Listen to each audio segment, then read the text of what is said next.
right, so in this video, we're going to continue our series talking about goal setting for the high achievers and overthinkers. And then this is part two. Be sure to go ahead and watch part one. We're going to talk about, have you been telling the truth about your goals? And if you want to know more about what I'm talking about, stay tuned.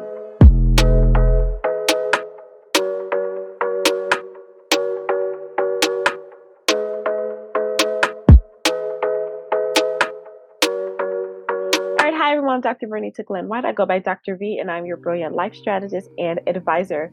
If you are not going to stick around and watch this series, even though I invite you to do so, I'm going to go ahead and tell you the 5 things we're going to talk about in this series. And in this video, I'm going to go into more detail about number 2. So the first one we talked about was courage.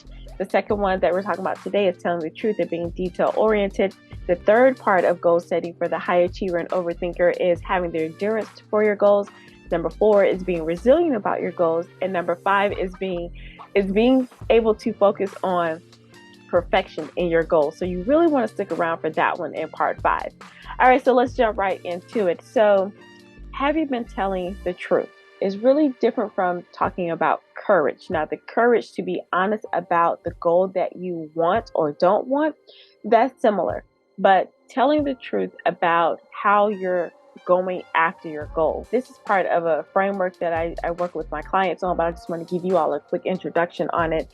So we talk about being detail-oriented or being conscientious. And I know we don't use that word conscientious or being conscientious or having conscientiousness, but it's part of having grit. And a lot of the goals that we set for ourselves do involve a level of grit. And you have to be honest, like, do you have it?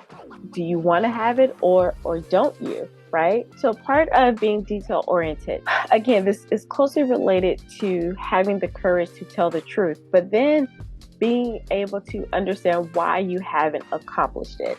So being detail-oriented is not just about mapping out the details just yet, because that is important.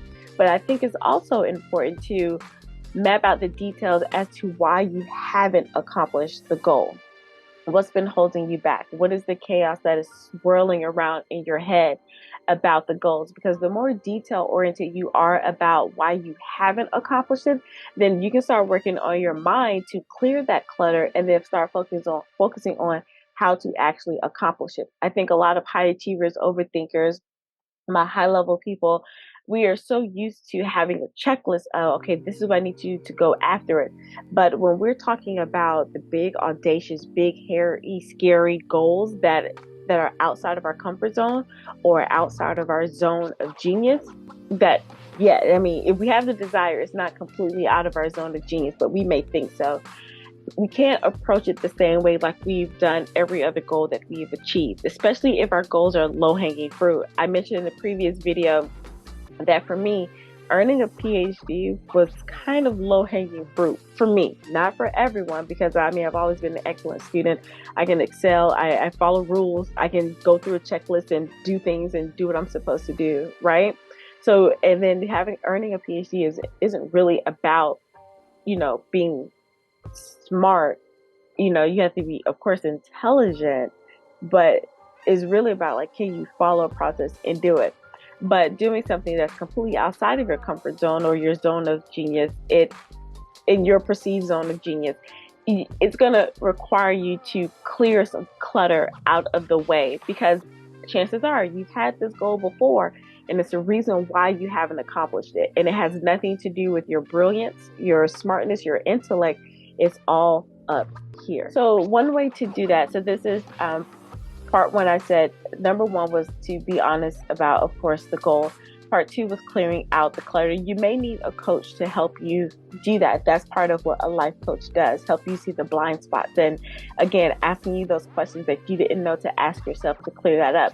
And then number 3 is to decide how you're going to show up for the goal. I can do 2 examples. One, earning my PhD in 3 years, because some people take 5 years, 7 years. I've known some people who've taken 10 years to earn a doctorate degree. But all the way back in undergrad, I had a college professor who said she completed her doctorate in 3 years. Now, I didn't think about earning a doctorate when I was in undergrad, but years later, when I had the thought of earning my PhD, that memory came back up. So I already went into my PhD program knowing that I was going to show up and finish in 3 years, like no matter what.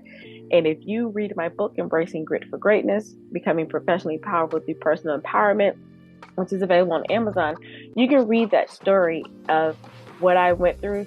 That was things that were happening in my personal life, but how I went through to achieve that professional goal. And it wasn't just, oh, here's my life. There were some steps and strategies and how I had to decide to show up and things I had to do to be that person to finish in 3 years. Because a lot of people that entered my big cohort, it would have been nice to finish in 3 years, or they said we could, but you had to decide early on to show up. The second goal, I will keep this running thing, New York Times bestselling author. Now, am I an author? Yes, I've written 2 books. I also made, Amazon #1 bestselling release. To some people that's not a big deal, but for me it was a huge deal, and there was a certain way I had to show up to make that happen. Now, deciding that I want to be on the New York Times bestsellers list, I have to decide now how I'm going to show up, because that is a different process, and I have to be detail oriented. I already had to have the courage to say that, clear the clutter. And when I say that, it's like, well, can I do it? I don't have the numbers, or do people know? Like, all of that stuff, work through that stuff. And then it's okay, we clear that up. Now we're deciding this is how we're going to show up for that. So for you, when you think about a goal, again, we have the vision boards, the pretty planners, and we have the parties. But in your mind, now, how are you going to show up, you as a person, not the steps that you're going to take, because you have to show up before you can take those steps. Does that make sense? Like, when you were going for a career, you didn't just go and say, oh, I'm just going to go work as an accountant. When you were in school, you were showing up as an accountant. You were doing things as an accountant before you even graduated. So we need to take that same mentality and transfer it to our goal setting, especially for us high achievers and overthinkers. We've done this before, but now we're just transferring that knowledge to a different area. Okay, so this is number 4. I know there are some people who say, don't focus on the how, focus on your why and the feelings, and the how will make room for itself. In the beginning, that is absolutely true. But I think a lot of times for us overthinkers and high achievers, we do tend to focus on the how too much in the beginning, and that keeps us from really dreaming big and having the courage to talk about the real goals, because we like to know that we can do something before we actually do it. However, in this case, the reason why this is a different kind of way of thinking about jumpstarting your mind before you jumpstart your goals is because you have to allow yourself to step away from the how long enough to get the feeling in your body of what you think is impossible is actually possible, right? Once you get that feeling and you work through all the things, now you circle back to the how. And then I think that's where some other people get lost in the sauce. They're still up there in dreamland, but they don't focus on the how. This is conscientiousness. This is being detail oriented. You had to be detail oriented about why you have not accomplished and what has kept you from accomplishing your goal. Now you have to be detail oriented about what it's going to take to get to that goal. Now, here's the other part for us overthinkers and high achievers. You may not have all 22 steps, right? You may not even know it takes 22 steps. You may only have 10 steps, or no, you think it's only going to take 10, but it's actually 22. So if you focus on, at least I think these 10 will work. They sound like they will work. Maybe you had a coach to help you to map this out and it will work. You have to do those steps and track those steps, benchmark those steps, look at them, make them realistic, break that goal down.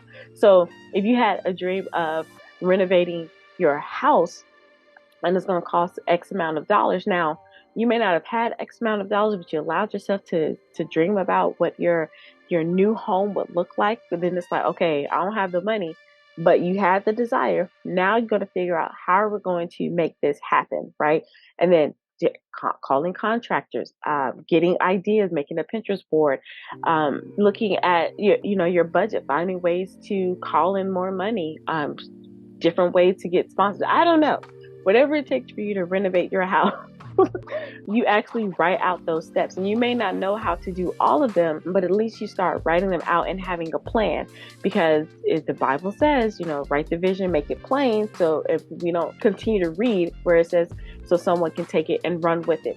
We can have all the thoughts and dreams and goals in our heads, but if we don't put pen to paper or hand to keyboard, even though I still like pen to paper for goals, if we don't do that and then hand it over for someone to be able to support us and see the details so we can actually accomplish it, then we're just wishing, right? So even if you don't know all of the steps, write out what you know how to do and actually start doing those steps. And then the universe, God, will course correct along the way, but he can't course correct steps that you never take. So you know enough details towards a desire, especially when you sit with yourself. And like I said, I think a life coach helps in these cases, a life coach and an executive coach. And it'd be awesome if you can have one and the same, but pick one, right? Or a relationship coach, financial coach, business coach, health coach, whatever. But you have to come with the initial plan. Again, life coach is not going to say, oh, you want to renovate your house? Well, let me write this out. Let me contact everyone you need to contact. No, they're going to help you. Like, let's clear out what needs to be cleared out. Let me say, see if there's something that you really want to do. If you're finding yourself being stuck at, I just can't seem to move forward, then that's where the coach comes in. But you have to show up with that drive, that initial drive and plan, because you are your own solution and the coach is there to help you along the way. And then number 5 is when you write out your goal, your benchmarks, again, because we're not saying, oh, I want to renovate my whole house. True, but did we call the contractors? Did we get a plan? Like, how are we going to look at the floor plan? Do we have somewhere we need to stay while the renovation is happening? Are we doing one room at a time? Map out those, and then along the way, track yourself. We know how to follow rules. This is the time where you use that gift. And sometimes overthinking can be a gift.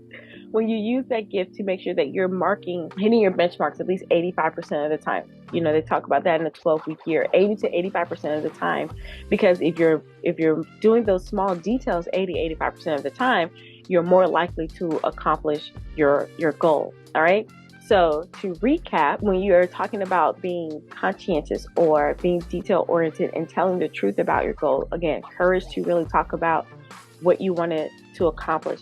Being honest if you still want to do it. Clear up what's in your mind, why you haven't done it, and what it needs to take for you to accomplish it. Write out a plan, a detailed plan. It's the detail to your best ability to write it out. Don't get stuck in, I don't even know where to start. If you only know 2 steps, write those 2 steps down and be detailed with those 2 steps. And then deciding how you're going to show up, and then being 85%. Hit those benchmarks with 85% accuracy. I'll say it like that. All right. So that is step number 2 in the larger framework of how to accomplish and achieve your goals as an overthinker and a high achiever. Is really being conscientious, and that's how you jumpstart your mind before you jumpstart your goal. All right. So let me know down below which one resonated with you, and then if you have your own tip, be sure to share down below. And I would love to continue this conversation. And remember to like, comment, like I said, and subscribe. And it'd be nice to share. Don't hoard all this information to yourself. All right. So as you're thinking about your goals, whatever season this is in, because you don't have to wait until January 1st to start your new goals, or at the end of the year, you can start them at any time because you start in your mind. All right. So as you're doing that, remember to be well.